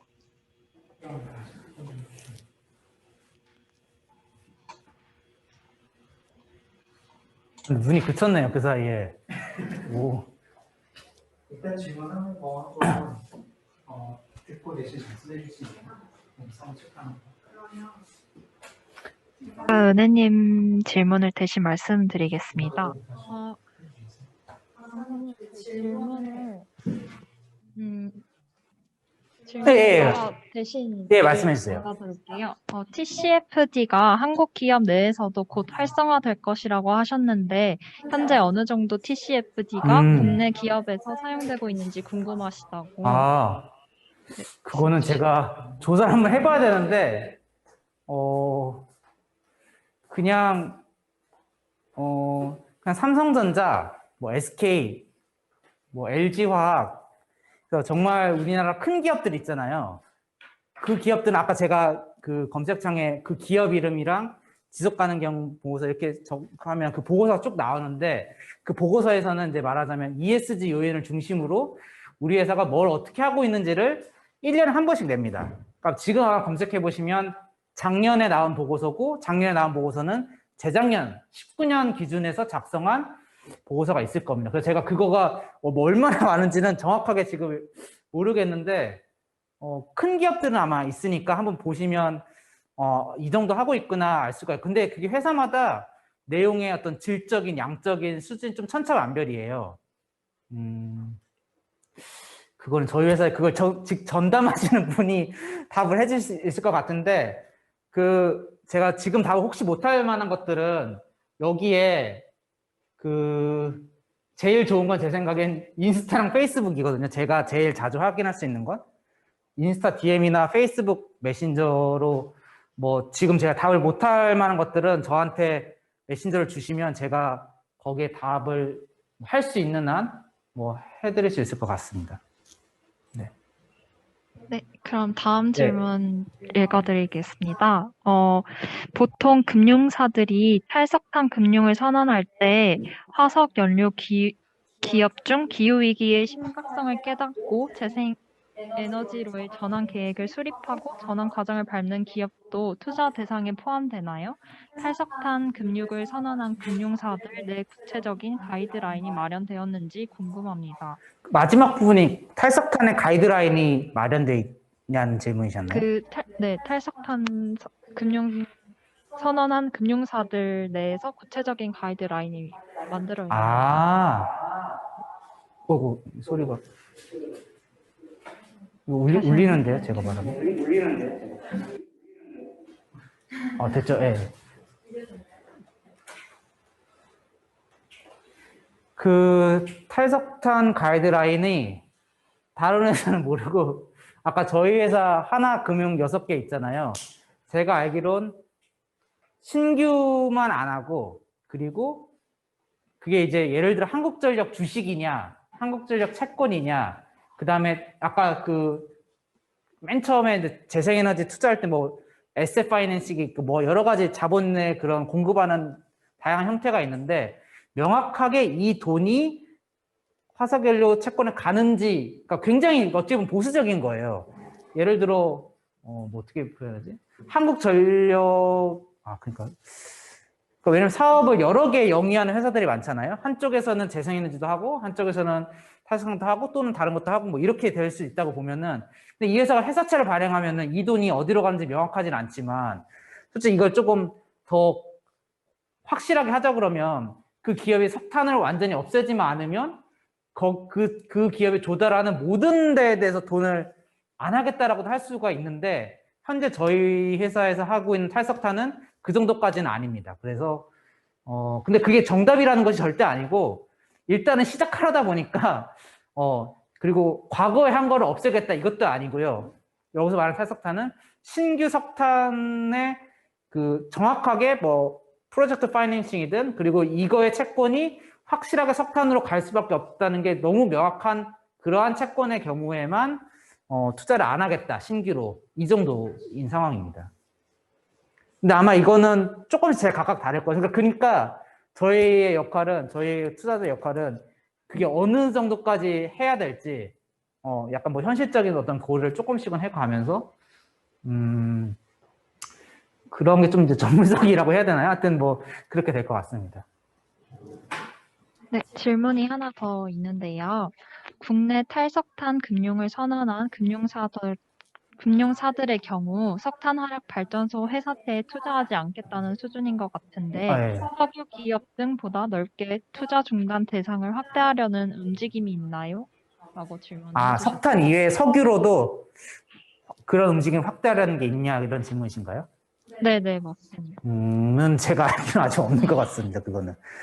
그러니까 이제 그러니까 제가 이제 기후금융이라고 얘기를 했고, 그러니까 ESG 이야기도 했는데, 그게 이제 조금 더 들어가다 보면은 정말 종류가 다양하고 많습니다. 그러니까, 뭐 ESG에서도 가장 ESG 안 좋은 회사만 안 사겠다. 뭐 이런 것도 있을 수가 있겠고, 가장 ESG 좋은 회사만 투자하겠다. 뭐 이런 것도 있을 수가 있겠고, 또는 같은 산업이 비슷한 입장에 처해 있을 수 있으니까 이 산업에서 좋은 회사는 사고 안 좋은 회사는 안 사겠다. 또는 그거를 뭐 시가총액 비중으로 가중치를 조사할 수도 있고 뭐 또는 아까 주주간의 활동을 할 수도 있고 정말로 뭔가 투자의 방식이 다양해서 뭐 어느 것만이 옳다 그러다라고 이제 말할 수는 없고 그거는 이제 뭐 내가 생각하는 바람직한 방향에 따라서 이렇게 하는 것이 저는 뭐 가능하다고는 생각을 해요. 그래서 저는 그래서 고민 끝에 그린 히어로와 같은 형태의 펀드를 기획하고 만든 이유가 이제 여기에 재생에너지만 투자를 하면 그 기술을 갖고 있는 기술 중심의 투자를 하면은 자연스럽게 과거에 대한 그런 투자는 안 하게 되니까 굳이 탈석탄 한 해만에 이야기할 것이 없잖아요. 그래서 이제 뭐 저는 좀 그렇게 생각을 했는데 사실 엄밀히 말하면 그린 히어로 펀드도 아주 약간 일부는 좀 그런 게 있고 아까 참 생각해보니까 질문 중에 탈석탄을 했다가 재생에너지로 가는 그런 데도 투자를 하냐 이런 질문도 있지 않았나요? 아닌가 제가 잘못 이해했나? 그런 기업 재생에너지로의 전환 계획 그러니까요. 예. 네, 그런 과정을 그러니까요. 예. 맞아요. 제가 그 생각은. 그러니까 그것도 말하자면 그건 각자의 기준이 필요합니다. 투자자마다 기준이 필요하고 그거를 예를 들어 제가 이런 펀드에 투자를 하고 있으면 그게 저희 펀드에 들어오신 다른 투자자들이 납득이 되는지 마는지가 이제 중요한 거 같거든요. 그러니까 제가 이제 몇 가지 예를 들어드리면 LG화학, 그 현대차, 하나솔루션이 분명히 뭔가 하고는 있는데 이 기업들이 완벽하게 탄소 배출량이 없거나 이러지 않아요. 그러니까 LG화학도 석유화학 부분 굉장히 크고요. 하나솔루션 마찬가지고 현대차도 이제 최근에 전기차가 많이 주목받고는 있습니다만 여전히 내연기관차 판매가 절대적이거든요. 뭐 이런 기업들이 몇 개 더 있어요. 근데 제가 그럼에도 이거 투자를 하는 이유는 따져보면 종합적으로 그 기업은 태양광 부문의 비중이 워낙 크고 LG화학도 과거에는 안 그랬는데 지금은 뭐 LG화학 시가총액의 80%, 90%가 2차전지 배터리고 석유화학 부분은 작습니다. 현대차는 아직 그 정도까지는 아니지만 어쨌거나 자동차 기업으로서 다른 자동차 회사들 대비 잘할 가능성이 높은 회사라고 기술이 괜찮다고 이제 평가를 하고 있거든요. 그래서 저도 그 고민을 엄청 평소에도 제가 맨날 하는 고민이 바로 그런 고민이기는 해요. 그래서 그런 고민을 하고 있는데 그래서 저희는 뭐 그런 아까 말씀드린 하나솔루션이나 현대차 같은 데 투자를 하고 있고 그런 기준은 아마 투자자마다 뭐 그거는 난 더 엄격하게 할 거야. 만약 그러시다면 그린이어로는 그렇게까지 엄격하지는 않습니다. 예. 그렇게 하면 투자할 수 있는 데가 정말 없을 수도 있어요. 예. 예. 지금 뭔가 코로나 때문에 주주들이 좀 개미들이 많이 유입된 면도 없지 않나요? 맞습니다. 예. 그러면서 이제 대형주들에 좀 많이 투자하잖아요. 그래서 시총 증가한 거 보면 보통 근데 이제 거의 배터리나 전기차나 이런 부분에만 많이 집중돼가지고 투자가 많이 이루어지는 것 같은데 그린일이 전체적으로 이루어지려면 어떻게 보면 다른 산업들에도 많이 투자가 네, 맞습니다. 예. 계속 배터리나 전기차 쪽으로만 집중이 많이 되는 것 같아서 그러니까 이런 부분을 해소하기 위해서 금융적으로는 어떻게 나가야 될지 그런 부분. 해소하기 위해서. 근데 사실 이제 시장의 흐름이라는 것이 뭐 누구 한 사람 한두 사람 뜻으로 할 수는 없는 것이고 단지 저는 그게 왜 이렇게 됐을까에 대한 그냥 저의 생각을 말하는 것으로 답을 할 수 있을 것 같은데요. 일단 우리나라 아까 넘어가면 제가 그 중간에 저희 그린이어 펀드 산업에 이렇게 크게 그림으로 있잖아요. 이제 그게 다 필요한데 특히 중요한 게 재생에너지고 그다음 거의 비슷하게 중요한 것이 배터리, 그다음에 수소입니다. 이 네 개가 무엇보다 중요해요. 왜냐하면 그동안에 우리가 에너지를 쓰는 게 화석연료에서 캐서 그거를 가공하고 뭐 그거를 태워서 이렇게 했다라고 하면은 이제는 태양으로도 직접 에너지를 받아서 그럼 전기에너지, 광전 효과로 전기에너지가 나오게 돼 있어요. 그러니까 우리가 쓸 수 있는 에너지를 최대한 전기로 바꿔내는 것이 굉장히 중요하거든요. 그리고 또 재생에너지를 하면 이 간헐성이 필연적으로 있을 수밖에 없기 때문에 그 안정적으로 에너지를 우리가 필요할 때 쓰려면 반드시 저장을 해놓을 수 있는 설비가 굉장히 중요하고 그걸 관리해 줄 수 있는 게 지금 아마 부가가치가 굉장히 클 것이라고 보고 있습니다. 물론 딱 배터리 소재도 배터리의 어떤 가격이나 에너지 성능이 중요하기 때문에 우리나라 기업이 보통 그 배터리 껍데기로 해야 되나요? 하여튼 그 에너지 딱 하드웨어를 만드는 거잖아요. 근데 그래서 중요하기 때문에 여기에 집중되는 걸 그러니까 너무 여기만 집중된다고 볼 필요는 없을 것 같고요, 제 생각엔. 그리고 또 하다 보니까 우리나라가 이 큰 산업 중에서 풍력, 재생에너지, 전기차, 수소까지 해서 비교적 기술 수준이 다른 나라 대비 가장 높은 산업이 뭐냐라고 하면 그 배터리예요, 제가 보기에는. 그래서 시각을 해외로 넓히면 모를까, 국내만 한다면 그렇고, 그러니까 제가 그린이어 펀드를 설명을 조금만 더 드리면 이게 설명 중에는 없었던 것 같은데 이게 이제 국내 기업에만 투자하는 것이 아니라 테슬라를 시작으로 전 세계 이제 재생에너지 관련, 전기차 관련 기업에 모두 투자를 합니다. 그래서 국내 비중이 약 30% 정도이긴 하고요. 나머지는 주로 중국이나 미국, 유럽 회사들을 투자를 하고 있어서 혹시 펀드에 관심이 있다면 그 점을 꼭 아셨으면 좋겠네요.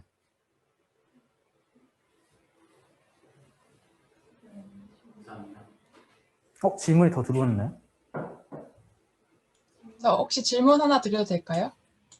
이거 한번 말씀해 주시겠어요? 제가 채팅창을 보면 좋을 텐데 채팅창이 여기서는 안 보이는 것 같아서.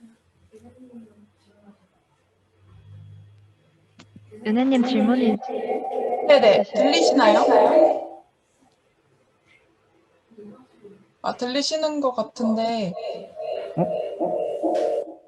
아, 좀.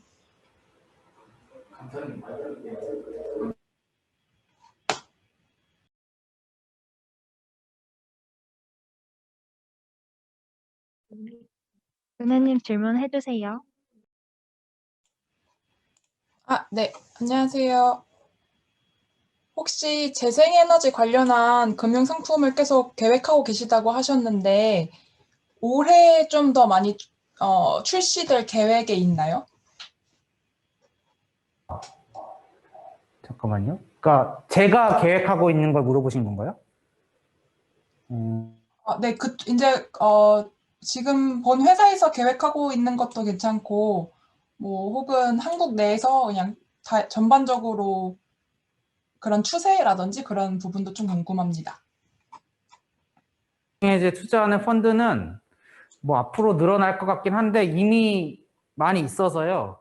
그러니까 사실 재생에너지 주가가 한 2, 3년 사이에 많이 오르긴 했습니다만 태양광 풍력이 역사가 조금 더 길긴 하거든요.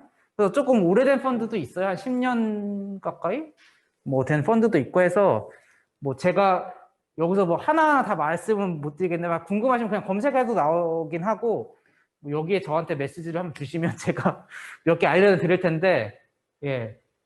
뭐 재생 펀드는 이미 많이 있고 뭐 앞으로도 나오지 않을까 생각하긴 합니다. 예.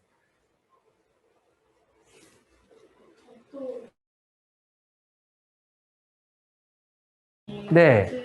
잖아요. 네. 그 아까 봤던 그런 가짜 뉴스라던가 그런 언론들에 대한 뭐 환경에 대한 오해 같은 기사들이 나올 때마다 혹시 주가가 많이 변동이 있거나 국내 주식 같은 경우에는 그게 그랬던 적은 있었던 것 같아요. 근데 지금 정확히 딱 기억에 떠오르는 게 없는데 가짜 뉴스. 근데 그러면 그것보다는 이런 게 답이 될지 모르겠는데 우리나라 수소의 방향이 여기 지금 에너지 전환 포럼이 제가 그걸 굉장히 열심히 하고 계신 걸 알고 있는데 근데 그레이 수소냐 아니냐 굉장히 중요하잖아요. 근데 이제 우리나라 수소 정책의 방향이 그게 정확하게 전달이 잘 안 돼서 그래서 지금은 좀 많이 나아지긴 했습니다만 그 수소 관련된 주식들이라고 말하는 것 중에 이게 그린 수소가 아니라 오히려 그레이 수소여야만 되는 개질 수소로만 뭔가 하려는데 뉴스가 나와서 오르서 저는 그걸 보고 아까 좀 뭐 그랬던 경험이 몇 번 있습니다. 그러면 그런 그린워싱 기업 같은 것들이 그런 환경오염 공시제도로 인해서 좀 그런 게 방지될 가능성이 있을까요? 그게 도움이 될 것 같기는 해요. 근데 이제 그거를 정확하게 어떻게 할 것이냐. 그러니까 기업들은 사실 기업이 워낙 크다 보니까 사실 제가 다니는 하나자산운용만 하더라도 이런 펀드가 있지만 제가 봐도 이 회사 전체적으로 보면 진짜 기획이 대응이 완벽한가? 잘 하고 있냐? 별로 그런 것 같지는 않거든요. 근데 어쨌거나 기업이라는 것이 조직이 크고 그 안에 여러 가지 요소가 있기 때문에 좋은 것도 있고 나쁜 것도 있을 수가 있는데 그냥 뭔가 그 기준이 없으면 그냥 나 잘한 것만 우리 시험 잘 본 것만 나 점수 A 뿔 많은 거 있는데 쪽 F 맞은 두 과목 얘기도 안 하면 그건 좀 그렇잖아요. 그러니까 그걸 다 얘기해라라는 게 이제 기본적이 될 것 같아요. 그래서 그게 있어야 조금 우리가 투자자들이 명확하게 이 회사가 그래 이건 잘하지만 이건 좀 잘 못하니까 뭐 그걸 가지고 이제 뭔가 판단을 제대로 좀 해볼 수 있지 않을까요? 그렇게 생각이 들어요. 네. 네, 안녕하세요. 저 질문 드리고 싶은 게 있는데, 그러면 국내에는 아직까지 석탄 화력발전소에 대한 회사채 투자를 중단하는 수준에 그친다면, 이제 해외의 경우에는 국내보다 기후금융에 적극적이잖아요. 그럼 그런 금융사들의 경우에는 단순히 친환경 산업에 투자하는 게 아니라, 더 나아가서 생산 과정에서 배출되는 탄소 같은 것도 고려해서 투자 대상을 선정하기도 하는지, 아니면 그런 좀 더 나아간 장기적인 목표를 수립하고 있는지 그런 것들이 궁금합니다. 예, 질문 다시, 왜 제가 중간에 약간 제가 잘 못 들었는데요. 그 어디서 뭐 탄소 배출한, 그러니까 석탄이 아닌 다른 어떤 배출원에 대해서 말씀하신 건가요? 아니요, 그러니까 예를 들어서 뭐 배터리를 만드는데 근데 배터리를 만드는 건 재생에너지와 관련된 거긴 하지만 아직까지는 그걸 만드는 과정에서 탄소가 배출되잖아요. 그래서 그런 것도 고려하는지 그걸 여쭤보고 싶었습니다.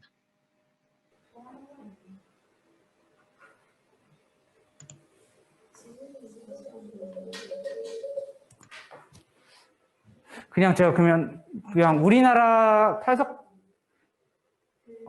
죄송합니다. 제가 질문을 정확히 이해를 못했는데, 생산 과정 말고도 음. 다른 부분에서 배출되는 그런 탄소까지 고려해가지고 투자가 되고 있는 해외에서는 생산 과정.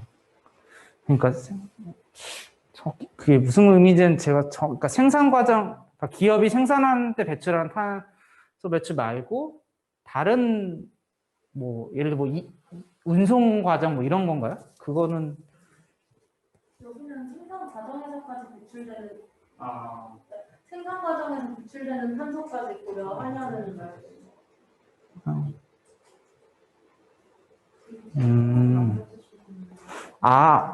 생산 과정과 운송 과정 모두 포함한 전 과정에 대한 질문입니다. 그러니까 이게 기업이 탄소 배출하는 거를 그걸 스컵 1, 2, 3 이렇게 얘기를 하는데요.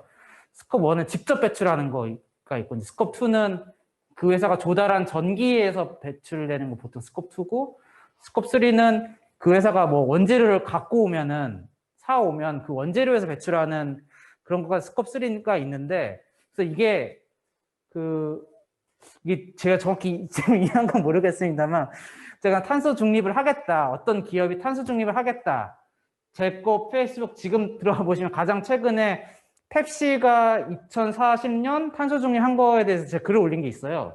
그러니까 거기서 보면은 펩시가 스컵 1, 2에 대해서는 뭐 2030년까지 70% 줄이고, 스컵 3는 내가 줄일 게 아니라 내가 사는 어떤 거래 회사가 줄이는 거를 하는 거잖아요.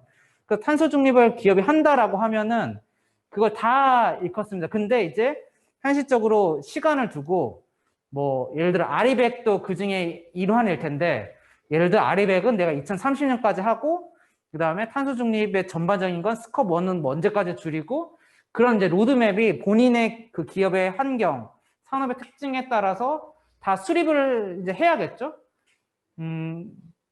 그렇게 하고, 그 다음에 이제 그런 기업에 대해서 투자를 어떻게 하느냐는 질문도 하신 것 같은데, 그것도 뭐 어떻게 보면 케바케인데, 그러니까 그거에 따라서 이제 평가를 해야 되는 겁니다. 이게 예를 들어 전통적인 재물을 가지고만 평가를 하면 이 회사에서 100억 벌건 저 회사는 100억 벌든 어쨌거나 100억인 것이고, 뭐 숫자로 명확히 떨어지는 것이니까 뭐 그건 큰 차이가 없는 것이겠잖아요. 근데 이제 기업이라 하면 굉장히 복합적인 영역에 있고, 특히 ESG 기후 환경이라는 게 지금 제가 정확히 답을 못하는 것처럼 그냥 봐서는 답을 하기가 어렵습니다.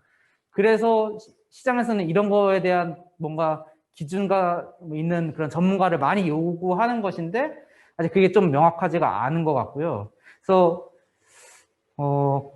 이게 기준이 그러니까 정확하지 않기 때문에 투자자들도 여기에 대해서 좀 다를 수가 있고, 근데 한 가지 확실한 거는 석탄 발전은 이제 거의 논란의 여지가 없잖아요. 너무 확실하니까. 그래서 지금 일단은 석탄 투자를 하지 말자가 1순위입니다. 석탄이 또 무엇보다도 가장 배출원이 단위로 크기 때문에, 그래서 석탄은 거의 공통적이고, 그 외에 여러 가지 그 기후금융의 그 디테일에 대해서는 차이가 있는데, 이제 앞으로 그것까지도 확대를 해야겠죠. 예. 답이 된지는 잘 모르겠는데, 혹시 부족하면은 편하게 연락 주시면 제가 최대한 답을 잘 해보겠고요. 그 외에 무엇이든지 간에, 네, 질문 주시면 답을 잘 하겠습니다. 마칠까요? 아, 예. 아, 네. 제가 카메라를 거의 보지도 못했는데, 이게 여기 계신 분도 있고 하다 보니까 카메라 잘 못 봤는데, 아무튼 뭐, 잘 들어줘서 고맙습니다. 나머지 몇 개 남았나요? 하여튼 나머지도 잘 해서 좋은 시간 되셨으면 좋겠습니다. 새해 복 많이 받으세요. 고맙습니다.